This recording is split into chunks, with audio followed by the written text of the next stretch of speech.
Oh, hello, my Bill 5000 Nation. How's everyone doing today? Hopefully, everyone's having a great day. If not, I hope it gets better from here.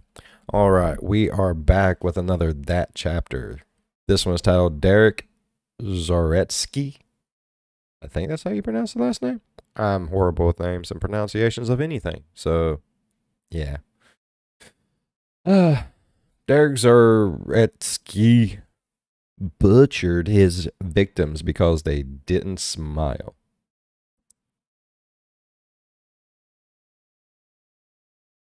Smile, people. Even if you don't want to, someone might kill you. All right.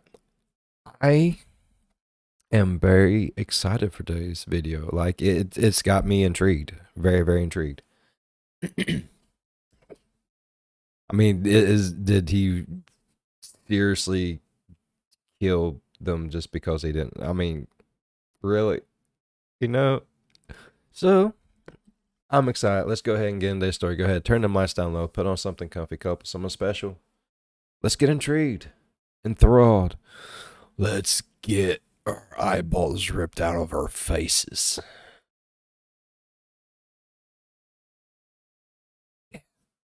All right, let's do it.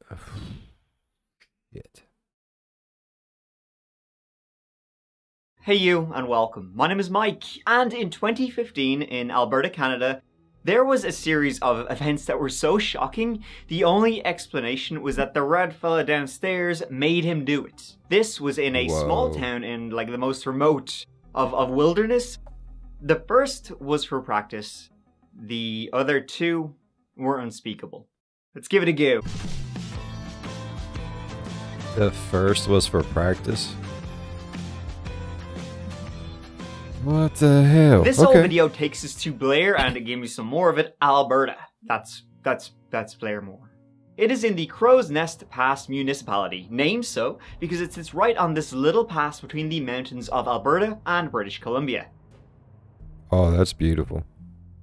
It's a mining town, you know, the Springsteen songs, and it's pretty diverse, you know, people coming from all over to get the pickaxe out. Now though, it's way more well known for, you know, its scenic beauty, its hiking, fishing, mountain biking, all that. Oh. Something the 1500. I would love to have a little canoe out on that water. Oh my god. That would be amazing.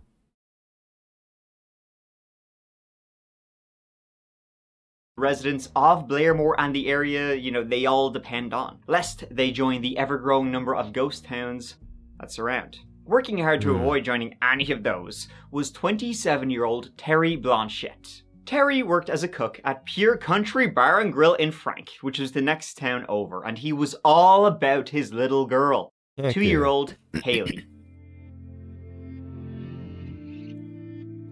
She was, you know, the absolute light of his life. Terry had like a minor, small... Should be, plain and simple. Criminal history, assault and theft. But when his daughter Hailey was born in 2013, he decided to turn it all around and he wanted to start fresh. Hailey's mother was Hailey Dunbar, and you know, they'd all like been together when Hailey was born, but a couple of months later they broke up. She would move to Edmonton, but they would split custody of Hailey. You know, they split up, but it was a very amicable separation. They both, you know, just wanted to do the best for their little girl. They talked often, you know, they would send each other pictures all the time, and they would describe each other as great parents. Hailey, great kid, happy-go-lucky and close with her grandparents, Terry's parents too. Life wasn't easy, you know, things were hard, but they were happy. Okay. Even for them to be separated with the kids and everything, anyone else thinks this sounds a little too for its own good?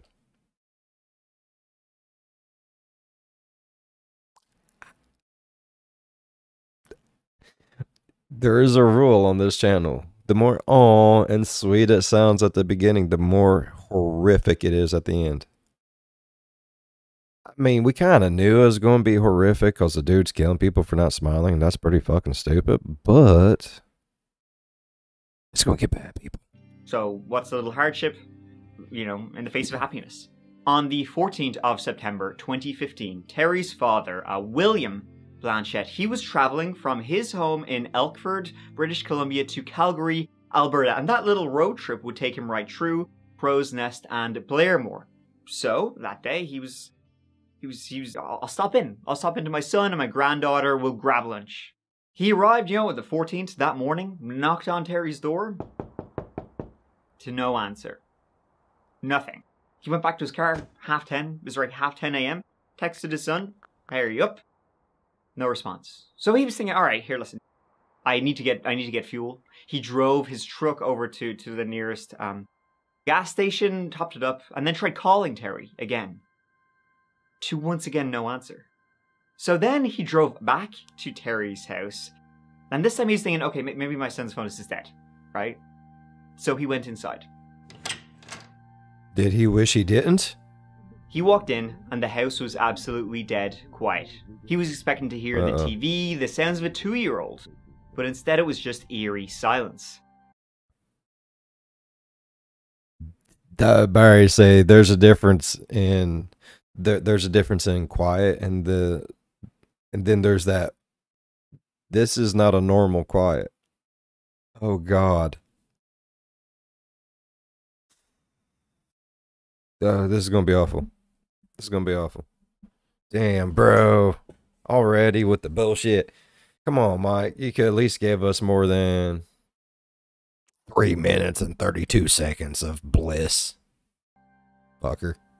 And as he walked through the house, he started noticing things were off. Messes. A few bits and bobs had been, like, knocked over. And as he was walking down the hallway, he just managed... Okay, knocked over like there was a actual someone breaking in kind of struggle, or knocked over like a rambunctious toddler running through the house, like knocking shit over. I'm just asking. I mean, I'm not trying to poke holes or anything. Just wanted to know if it was like an actual, just straight up home invasion, or just like little kids. to glance in to the bathroom. And it was in there he saw something on the floor. Oh, shit. There he saw his son Terry lying in a pool of blood, partially covered up with a blanket. And there was absolutely no sign of Hailey in the house. He then called the RCMP. Terry had head injuries and a large cut from one side of his neck to the other. There were bloodstains in his bedroom, leading the police to believe that that's where it had all began. And then Terry had been dragged into the bathroom. But oh shit, where was Hailey? There was blood smears on the door leading into her bedroom. It was the kid. She got so angry. She hulked out on him. Okay, here's my thing. Why was there a blanket on him? Most murderers don't just be like, oh, and put a blanket partially over you. So my question is, did the murderer do it, which in case is kind of weird, or did the kid do it? Because she felt bad for her daddy and didn't want her daddy to get cold, and then someone just took off with her. Room, on her blanket, on her doll, in her crib. Just not her. At 3:30 a.m. the night before, the fella who lived out back, you know, the house behind Terry's, he'd been awoken in the middle of the night to hearing some strange sounds. You know, someone snooping around, you know, creeping around. Somebody up to some creepy shit. A white van was also seen on CCTV in the area that night, but other... Right there. Right there, it's done. Go find a dude with the white van. Case closed. Whoever owns that van.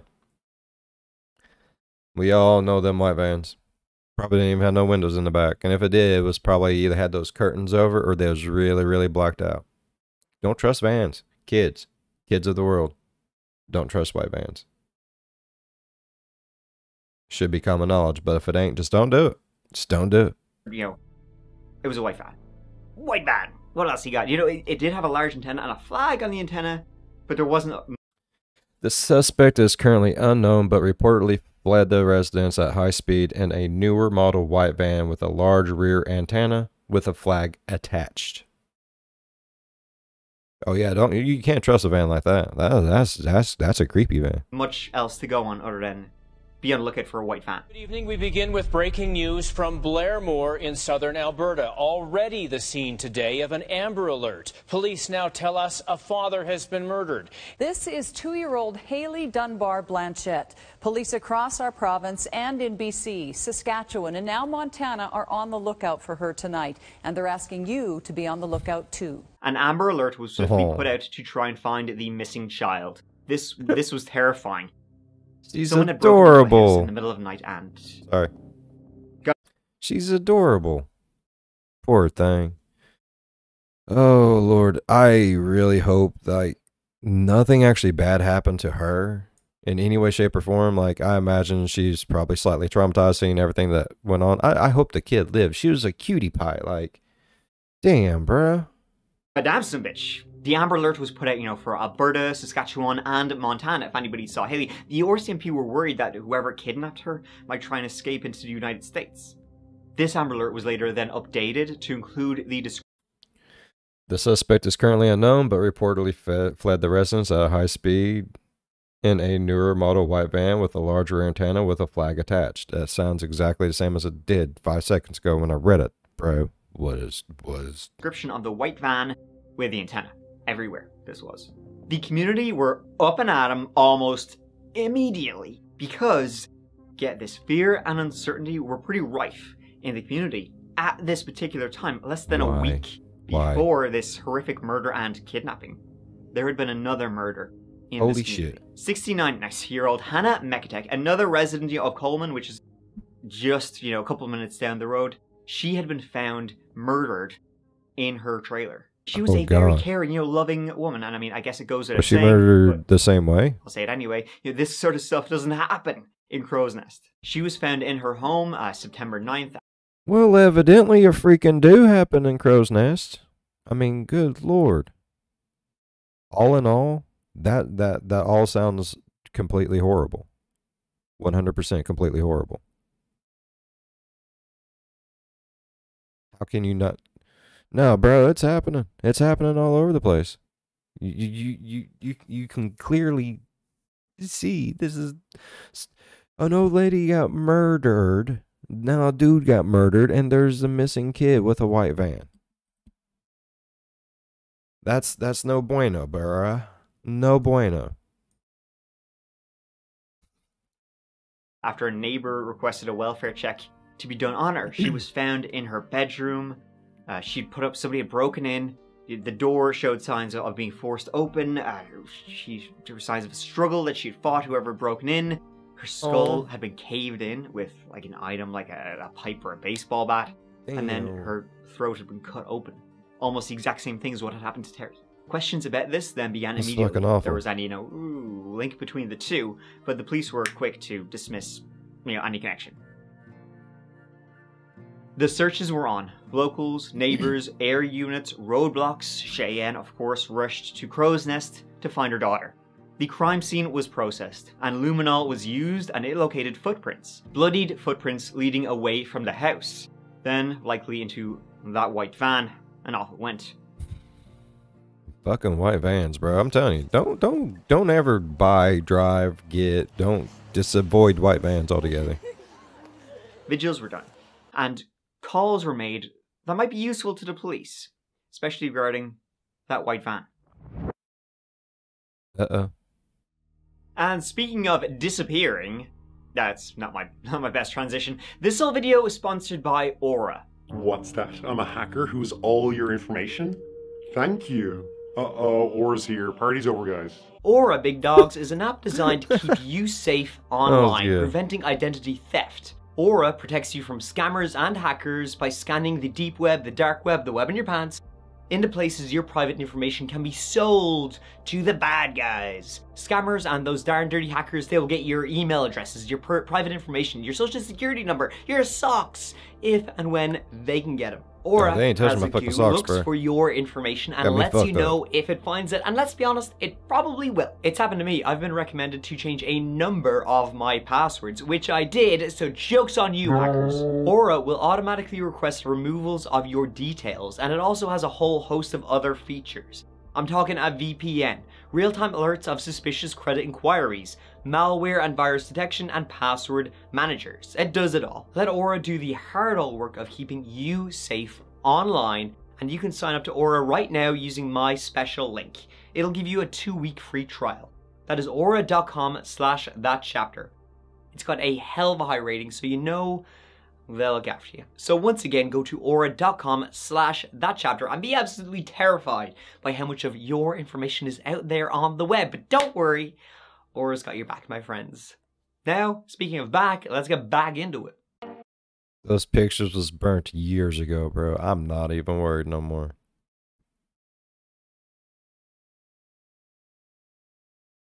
A little bit. Moving on.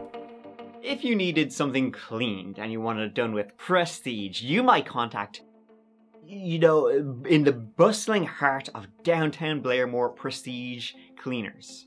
When you need timely dry cleaning services or custom clothing alterations and repairs, come into Prestige Cleaners and Tailors in downtown Blairmore. Prestige Cleaners was a family business owned by none other than the Saretzkys for over 47 years. That was started by parents Nick and Tina, and now their grown-up sons, Kevin and Larry, owned it. Maybe it would even pass to the next generation. Larry, he had a 22-year-old son named Derek Saretzky, and he had worked there for a couple of months, but really didn't seem too keen on diving into, cleaning. And it was Larry Saretzky who, after hearing about this, the Amber learned the horrific disappearance that had just happened, horrific murder and disappearance that just happened right down the road. He called the police. Prestige Cleaners used those white vans with the antennas and the flags. They had 3 of them. One of those white vans had been taken without permission sometime between September 13th and September 14th, the night of the murder. Now, by whom, the family didn't know, but, it was a work van. It had last been used on September 11th, and then, somebody had used it. They didn't know, and none of the employees knew who had used it, but it wasn't where it had been left parked, and the odometer had a couple of extra miles on it. So he phoned this in, and the police said it will be right over. So who had used it? And had it been used, what you thinking for? While awaiting the cops, Larry's son Derek just happened to stroll into the cleaners, and Larry noticed his son was a little bit off. Like he wanted to talk about something. He was, odd. Larry said, "What's the crack with you? Do you know anything about this missing murder stuff that's going on that just happened down the road?" Derek replied, "Hailey is in heaven now." He then became incoherent and started talking gibberish. The police arrived, and Derek repeated what he had said to his dad to the police, and he was arrested. Yeah. Just to let you know, Derek, that you have been identified as a suspect. Okay? In Hailey's disappearance and Terry's death. Yeah, I get it. Okay. You know what happened to Hailey? I feel comfortable saying that. Let's start with, is she alive? I can tell you. Is there a possibility she's still alive? It's a possibility, I guess. Derek, this is a serious investigation here. Someone's been killed, someone's been murdered, and we have a 2-year-old that we have to find. Jesus. Yeah. Spirits full ground. I would shot him in his fucking The police face. did a search of the van that had been missing, and guess what? Blood was found inside. Showed clear as day because it was blue, and that's how everybody was feeling, and floor mats inside the van were missing also. The police immediately then searched Derek's apartment, hoping, praying to find Hailey, that he had been the one who kidnapped her, that she was alive. Derek lived she's right not next door to the alive. cleaners, so they didn't have to go far. While searching his place, which, quite frankly, looked like a serial killer's home, they found blood on a doorknob, droplets in the living room, and latex gloves and boots which appeared to have blood on them. They found a hammer, a hatchet, and books on cannibalism. He even wrote on his own table, "One shot, one kill," and "This is not the end. Death is only the beginning." They also found a notebook in his apartment which read, "Hannah. Sleepers for the dogs. Hannah had dogs." Shy. Terry. The hideous baby. I'm not asking if you did it. I didn't do it, so I I'm not can't tell you where she is, because I didn't do any of it. I didn't do any of it. You did all kinds of shit. You tell us where that baby is. I'm just guessing that it's you, right? You do realize that, right? Their case is very strong. I don't know, I didn't do it. Initially, he denied any involvement. But after a Motherfucker. couple of hours of questioning, it became pretty apparent they were not going to find Hailey alive. She needs to come home. Where is she, buddy? Derek. Where is she? The devil made me turn her to ashes. Okay. That's okay. That's not okay. Okay. It's not okay. That's okay. It's not okay. It's okay. Stop telling him it's okay. Is it in the bush where you burnt her? Is that where she died? Yeah, I was in the bush. How'd you kill her? I choked her. Okay. Just like he choked me. Yeah. Did she suffer? A little bit. A little bit? He told me to save myself for my own. He said I had to do some soul searching. He said killing her would save you? Ah, the good old devil made him do it. This fucking guy. Is the devil in the room with us right now? Should we fuck him up? Not far from we should. down Blairmore lies a 160-acre property out in the countryside. Oh What's my called the God. Ranch. It's owned by 3 sisters. They all share it. And one of those sisters is named Carmela Saretzky. And she is married to Kevin Saretzky. So she's married to Derek's uncle. Carmela has a son named Shane, who would be, Derek's cousin. And on the 13th of September, he was at the ranch. He was there, and when he was leaving, he was making sure the fire pit, was completely empty, it wasn't smoldering or anything, and there was no, foreign objects inside. He returned 2 days later, on the 15th of September. Now, he had heard all about, the horrific events at the Blanchette home, and the Amber Alert, and everything like that. Now, he was back at the ranch because he had just forgotten some stuff when he'd been there a couple of days earlier, so he's back to collect. And while he was on the property, he noticed smoke coming from the fire pit. It had been used since he had left, and he didn't know anybody else had been here. So he walked over and he looked inside, and it was still smoldering.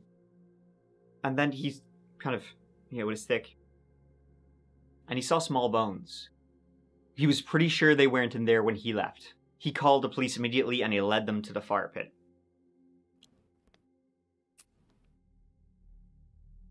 A lot of evidence was uncovered, and when confronted with this, Derek would lead them back and reenact what had happened.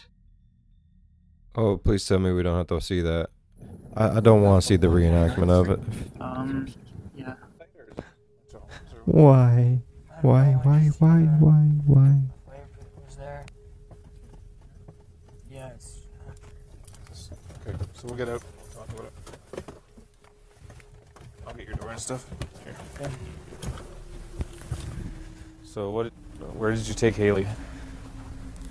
Over here. Whereabouts? Can you just show me? Just take me right there.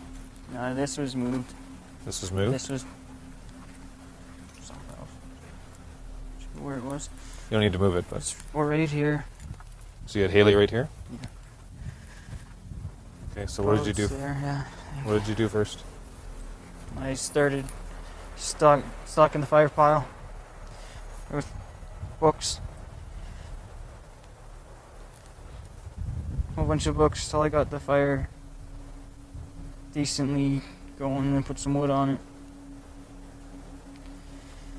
Then I choked her over there. Where? You want to take Over me? there about. You just take me to the spot? It was over here. Would shoot him in the face. He told them he had brought Hailey, he kidnapped her that night, and he had brought her to the ranch. Then there, he had strangled her with a shoelace. Then he dismembered her. He poured some of her blood into a bottle, and he drank it. And then he ate some of her heart to give him strength. How did you choke her? With the shoelace and string. Where'd you get the shoelace? I don't know where I got it from. I just had it in one of the bags. Did you cut her before you choked her to death, or did you cut her? I choked her first. So she was dead when you cut her? Yeah. Okay. I feel terrible. I understand, but you're doing a great job, so you should start to feel better. There should be healing for you. Did you... Should be. No, it should not feel better for you, bud. Oh, when you get in there, there's gonna be something big waiting for you, buddy. You heard a kid. He's fucked, literally. Yay. Oh, happy day. Probably won't be. No, it Still won't get me to where I want to be. No, you It's going. a start late. It's the first day of the rest of your life. You're going the other way, bud. I ate a little bit of Other way. You ate a bit of her heart? to try to strengthen mine. And how did that make you I feel? drank a bit of her blood to try to get strengthen me. And how did that make you feel? Like a fucking idiot. Stronger. Yeah. Well, maybe it gave you the strength to tell the truth to you. It did make me strong. It did? For a bit. Just a little bit. He then burned her remains in the fire pits. After that, he went home and he smoked a gibber. I mean, you have to. Derek after was charged with the murders of Hailey and Terry. As for what kind of person Derek was, no one really had much to say. Kept to himself, came from a good family, described as a quiet and a decent kid. Had some run-ins with the police for burglary, but nothing major. When he was arrested, everyone was simply shocked. I don't know why anybody would do that to her. Police say they are still looking for evidence to answer why. 2 counts of first-degree murder and another disturbing charge. Mr. Saretzky also faces 1 count of indignity to a human body in relation to Hailey's death. Months later, while being interviewed, he admitted he had also murdered Hannah. He was always on the suspect list for that one. I mean, her name was found in a notebook in his house, and he was neighbours with her, for God's sake. Like, he mowed her lawn all the time. As for motive, I mean, a motive being other than him being an absolute nutbar psychopath, he said that he had feelings for Cheyenne Dunbar, Terry's ex, Hailey's mother. When he broke into the Blanchette home that night, he didn't know Cheyenne didn't live there anymore. He thought she did. He didn't realize, they'd broken up months ago and she was now living in Edmonton. So, wow, I hear you're barking, big dog. Was this, a love triangle, a tale of jealousy, something? Derek claimed that they dated. What the Had fuck? The short answer, and really the only answer, is no. Cheyenne would take the stand at trial saying yes, they'd become friends shortly after the birth of Hailey. They'd hung out a couple of times. That was it. Never romantic. God. They were friends for like 5 months. They'd That's hang out from time craziness. to time. That was it. Derek clearly felt differently about it though. In fact, he would Clearly? say the motive for murdering Terry Blanchette was that he believed Terry was abusive to Cheyenne. And he also said Terry gave him a dirty look one time and Oh, no. I did not like that at all. Oh, he no. believed Hailey, 2-year-old Hailey was, he saw pictures of Hailey on social media. And he believed in those pictures she looked unhappy living with her dad. So, to Derek's mind, At least didn't say, it looked like me. So I figured it was my child. I really thought that's what he was going to say. Anyone else like, fucking crazy ass people, what's wrong? she would be better off dead. Hannah, she was killed simply for practice. That's what Derek Practice. said. He said he didn't believe she would be missed. So, may as well have a trial run beforehand. He didn't think she would be missed. The beloved grandmother. Why'd you pick her? I didn't think anybody cared about her. In custody, Derek tried to take his own life and had to be placed into a medically induced coma, but he would make a full recovery. He would later be rushed to hospital again after starving himself. He was ultimately determined competent to stand trial. In June of 2017, Derek Saretzky was found guilty on 3 counts Yes. of first-degree murder. Yes. Get him, bro. Derek Saretzky was, in August 2017, sentenced to 75 years without parole for the murders of Hannah Mekatek, Terry Blanchette, and Hailey Dunbar Blanchette. Derek showed no emotion at sentencing. it was one of Canada's strongest sentences. That is pretty strong from Canada, bro. And there you go. A story, you know, a tale of a tragic and terrifying man who, you know, committed like a completely unspeakable crime against, you know, the most innocent of us, and kind of just like everybody around him. You have people staying in their home thinking they're safe. Guess what? No. Sick bastard, this whole devil made me do it shite. He's in the only place he should be right now. Locked away without a key. Fucking plenty of time to hang out with your pal in there. Thank you so much for watching. You guys are great. It really means. Thank you so much for having me, Mike. It is always a pleasure to be here with you, bud. Oh my god, that story was slightly more fucked up than what I thought it was going to be. I'm not even going to lie. Like, I figured it was going to be messed up because it sounded halfway sweet. I mean, don't get me wrong, yeah, parents divorced, kid, you know, I get it. It's not great, but it was amicably. You don't see that very often, so it was still slightly Swedish. And this derpy ass motherfucker gonna come in there and be like, oh, she looked unhappy. He gave me a dirty look. He's just a dick. I'm just gonna have him killed. Killed the kid, and I'm gonna hook up with the mom. What? Why? Seriously, that was your thought process on that whole situation? He's a derpy shit. Man, Mike, I always love the stories. Oh. Leave me wanting more, always. Alright, if y'all enjoyed today's story as much as I did, please go down there, leave a thumbs up. It really helps the channel grow. If you haven't already, go down there, hit that subscribe button as well, because we do some crazy stuff on this channel. As always, be good to one another. I'll see you in the next one. Bye-bye.